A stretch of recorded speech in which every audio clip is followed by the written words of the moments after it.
Hello, this is Francis from McCaffrey Crafts here in County Kerry in Ireland, in Killorglin. And today I'm going to give some advice to new stick makers. And usually this channel is just about me selling my sticks, showing what I'm working on and different things like that. It's not really a kind of like how to make type of channel yet anyway. Maybe that's something I'll explore in later years when I have more time, because those type of videos would be quite time consuming, and I have to just work on sticks to pay the bills. But anyway, I just wanted to give some advice, because yesterday I had an exchange on Messenger with a new stick maker, and I ended up having to give out to the guy because I felt that what he was doing was wrong and insulting to stick makers and to real stick makers who put a lot of time and effort into their craft. And I am very passionate about Irish crafts. So anyway, this person, he's been in touch with me for about probably less than a year or something like that.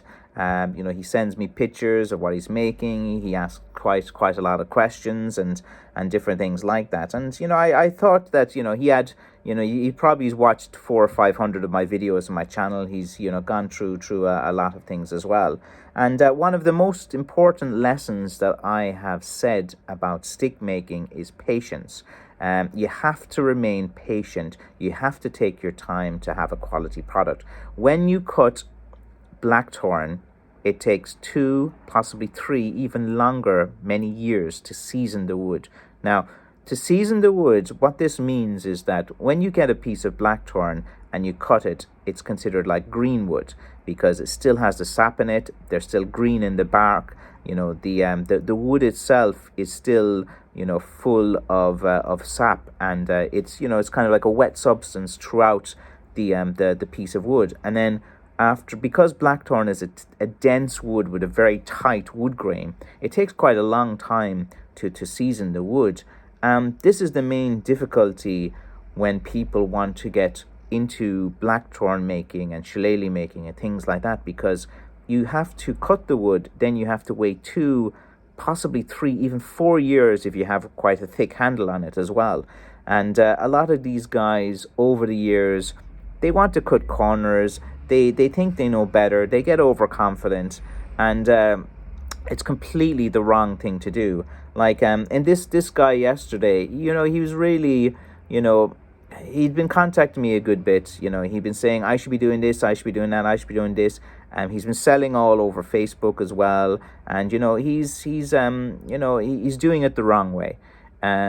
Yesterday he was asking me for advice, and for a lot of these new guys, when they're doing wrong things, I'll say nothing for a while, but if they keep posting things, sooner or later I'm going to give you some tough love where I tell you the truth and I'm honest with you as well. So with this guy, he has been selling green wood as blackthorn shillelaghs on Facebook, and he's been selling them, and he's been showing me his pictures. And I yesterday told him, look, it's an insult what you're doing to stick makers who put in the time and effort, that take our time to do it properly, who care about our customers. When you're cutting a piece of blackthorn and in less than 1 year you're selling it, you're making your walking stick, you're selling it, you're not even, it's going to be a disaster, because you're selling a piece of green wood. Now this stick maker, it was so obvious, on the handles there was all the green wood there that you could see straight away. It was very, very obvious. And when I confronted him and said, look, that's green wood, I sent him some pictures that he had sent me, and I said, look, these are green wood. Are you selling green wood to people? And I told him to stop doing it on Facebook. I said, you need to care about your customers. You can't be doing that. You can't be selling, there's a lot, for me, a shillelagh is Irish. It's made in Ireland. It's a symbol of Ireland. It's a heritage part of Ireland. And then when you see other guys, saying they're selling shillelaghs and different things, and they're doing it from different countries as well. And it's for me, they're just imitation shillelaghs, because they're not the real thing. And then there's a few things in life that really piss me off as a stick maker, and it's one of the things is that new stick makers, they want to get profits, they want to cut corners, they want to put out, they have no patience. That's just one of the things that really annoys me, because I tell them, and then they get overconfident. They're like, I know better than this guy. It doesn't matter that I've been doing, the stick making since 2006, to the end of 2006, 2007, what's that, like 15 years. My dad has been doing it as well for decades as well. And you have to listen to people who have experience like me when I tell you something. No, I'm going to do this. I'm going to speed up the process. I'm going to season a piece of wood in a month. I can do it. I can do it. And they make, what happens, like, I had this, there was another guy about 2 years ago that did the same thing. And I told him all of these things. He didn't listen. He went out making sticks and selling them. And then slowly the customers started coming back to him saying that the stick had split, it had warped. You see, like, when a stick is seasoning, it's going to warp as the sap goes. Like, the stick will bend, it'll warp quite a lot. And usually at the end of the seasoning process, then that is when you start bending the stick and shaping it and giving it some balance. Like, when you do handles on green woods, like, within 6 months they're going to split. The handle is just going to snap or crack in two. It's one of these things that is definitely 100% going to happen. And, like, for me, I care about this community. I care about stick making. I care about the customers. You see, that's the thing. Like, to do this business, you have to care about the customers first. If you try to, like, there's a reason why I've been around for so long, for so many years. There's a reason why McCaffrey's Crafts has a good reputation within stick making as well.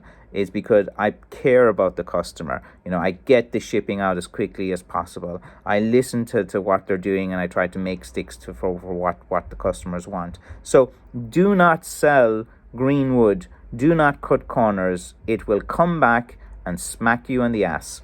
You will be schooled. These Facebook sellers, like, I don't mind people selling on Facebook, that's fine. But when I refer to Facebook sellers, is these guys who are insulting Irish crafts, who are trying to make imitation sticks, calling it Irish blackthorn, who are making Frankenstein sticks, which is two pieces of wood from two different types of wood, calling it an authentic Irish shillelagh. If it's an authentic Irish shillelagh, it is made from one piece of wood. The handle is on it as well.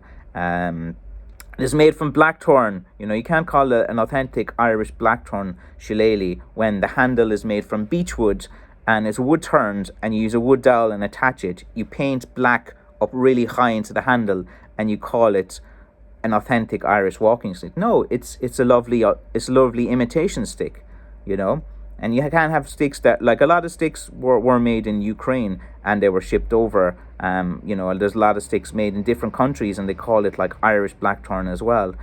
Dogwood is another one that you should not be using, calling an Irish shillelagh. That is an insult. Guys who are using dogwood and calling it shillelaghs, that's to me, that's wrong. It's wrong. Now, I'll put my opinions out there, and you mightn't disagree, but every stick maker in the world will agree with one. You do not make sticks out of green wood and sell green wood to customers, especially with blackthorn. And I have to be quite strong about this. And I told him I'm going to make a video. Like, I'm obviously not going to name the guy, but and I know he's watching as well, because, like, he needs to understand. Look, he got overconfident. He got a little bit cocky. He thought he knew better. He thought he was this. I could see it happening. I could see, he sold a stick here. He's selling a stick to America. He thought he was great because he was selling one or two sticks here. I sell like 3,000 plus sticks per year. Like, and still I'm humbled all the time by my customers. Still I'm learning as well.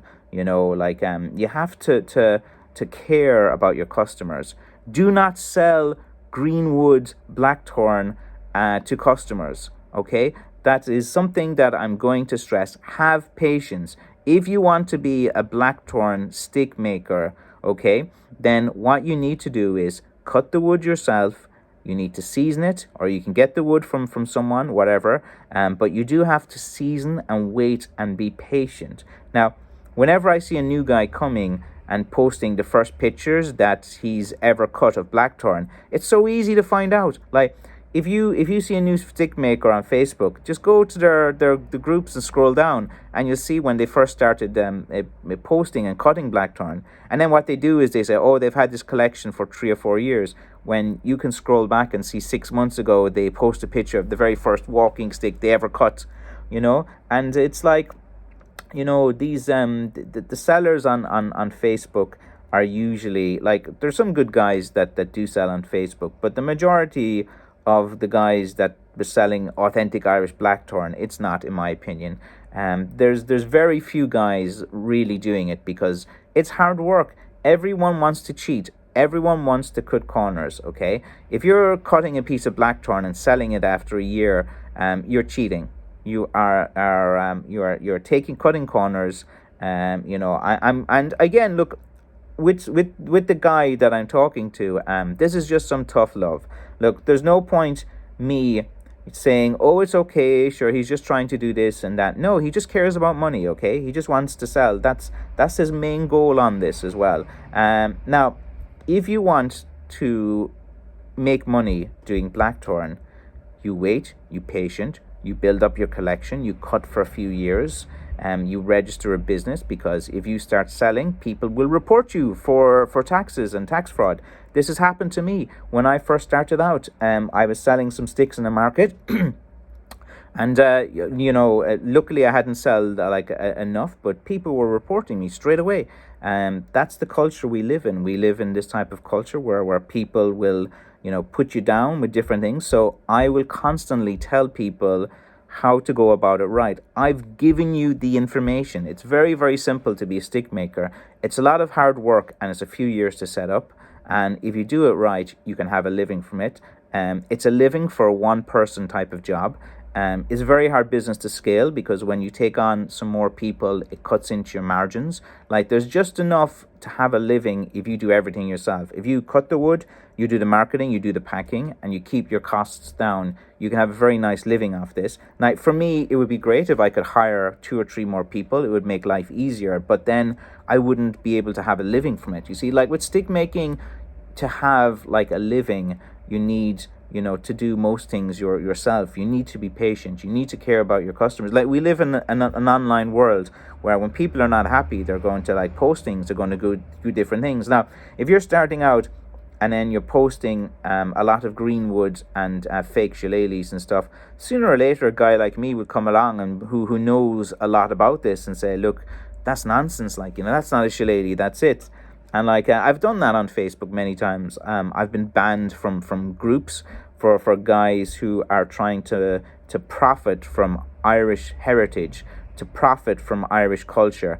The guys who might have never been to Ireland, and then they're like, okay, I'm going to try to market myself as this Irish thing. There's a lot of guys at the moment that target different groups and different things with their, oh, here's a training stick, here's this, here's that, and different things like that as well.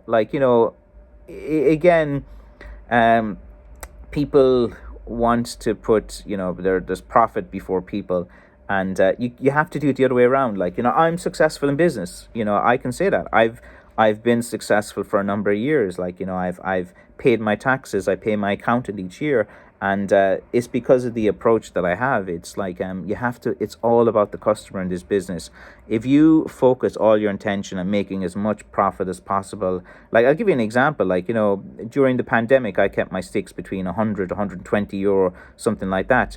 While a lot of my competitors went up to 160, 180, 190 euro, 200 and thing dollars, for their regular type of sticks. Now, I didn't do that because I cared about the customer. My shipping price, I keep at 29 euro on my website, but it costs me a lot more. Say when I ship a stick to the USA, the customer will only pay 29 euro for shipping. But with the prices in fuel, the courier companies, my prices have skyrocketed. That cuts into all my profits. So do I really punish the customers because of what's going on? Or, do I just cut into my margin? And I said, look, I can probably afford to cut into my margin a bit rather than, passing these costs on to customers. Like there might come a point where I need to kind of say, no, I need to kind of not to do that. But I genuinely care about my customers. I wouldn't, do things like that to them. And I think that's kind of what people respect about me and respect about this channel.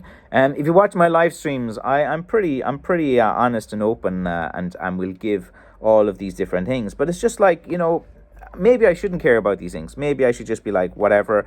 People always tell me, like, Francis, just be quiet, man.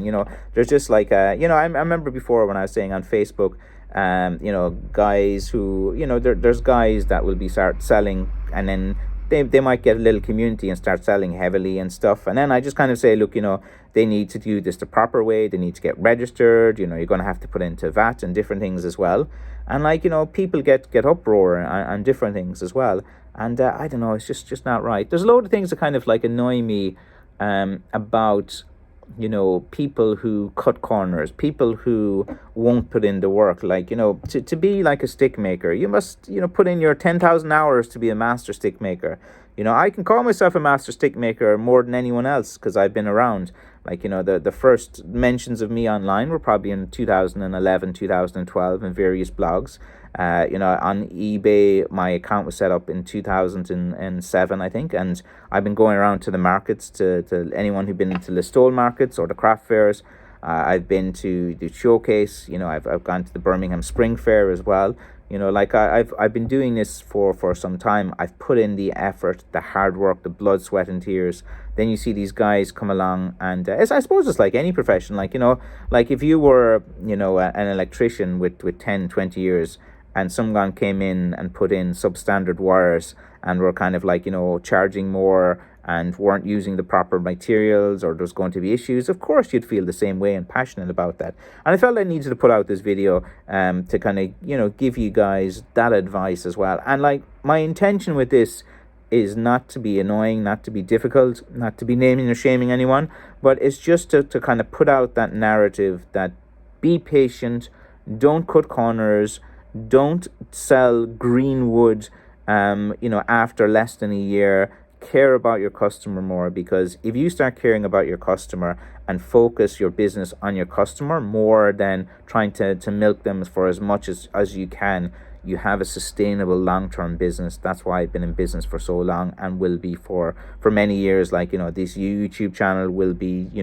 there'll be guys coming back to these videos 100 years from now looking at researching and doing books on who was the official stick makers in Ireland and who was different things as well. And I want to make a good community. Now, if you've made these stakes before, like, and you change and you cop on a bit, I'm all for that. If you say, right, I hold up my hand, I'm guilty as charged, I did all of these things, but I'm going to cop on now, I'm going to be patient, I'm going to not be calling, like, if you're selling imitation Frankenstein sticks, just say they're really nice, like, sticks with this and that.